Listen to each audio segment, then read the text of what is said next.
that if Adam Smith were here today, he would be satisfied by the rise and fall of great industries that sought to frustrate the consumer, in fact, the consumer exercises and continues to exercise that leverage that justifies the laissez-faire with which Adam Smith is identified.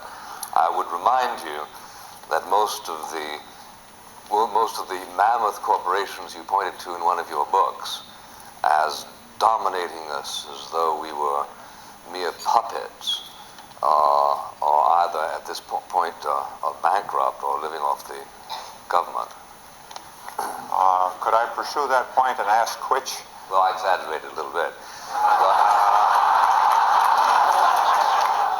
The thesis of one of Mr. Galbraith's books was that the huge companies in America have become so important, so vital, and so domineering that in fact they can regulate their own worth by causing people, for instance, to consume their products, by causing legislature to pass congenial laws, so on and so forth.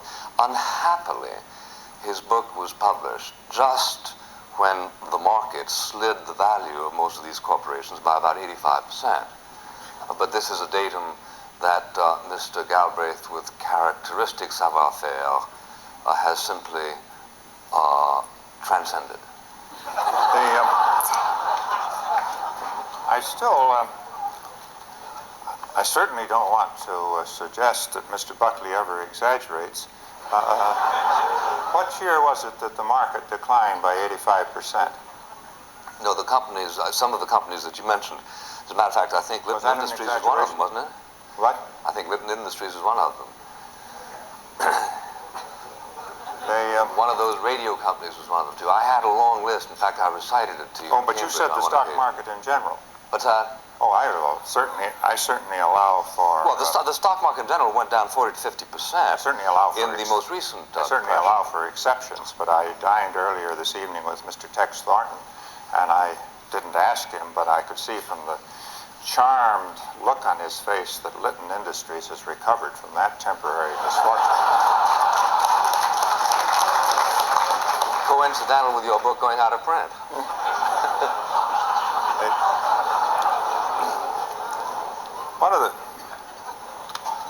One of the marvelous good fortunes of being an author that I share with William Buckley, and there are some points that some things we do have in common, is that authors, unlike automobile companies, are not yet required to recall their defective works.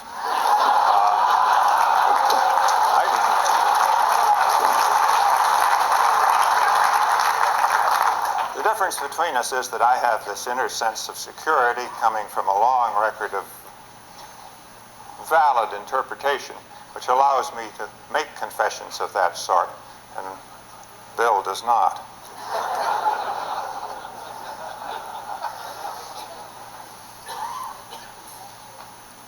Am I supposed to pursue these questions further, Mr. Chairman? 2 more minutes.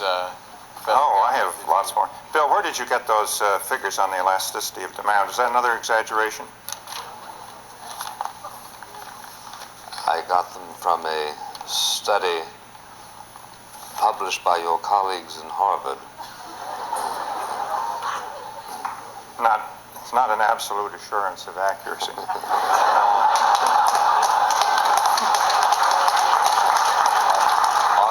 Are you referring to your former students?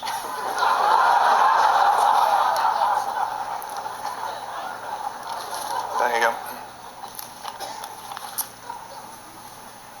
And one final question. You suggested that the automobile companies, out of the goodness of their heart and their instinct for market response, were advertising the gasoline-saving character of their vehicles. Are you aware also that they are impelled in that direction because they have been so mandated by the Department of Energy? No.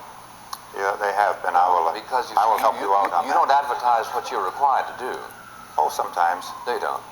If you set out as an advertising salesman to lure somebody to buy your car rather than the competitor car on the grounds that yours consumes less gas, it isn't. You're not doing this in order to advertise your compliance with the federal regulations. I'm required to ask questions, so I put this in a question.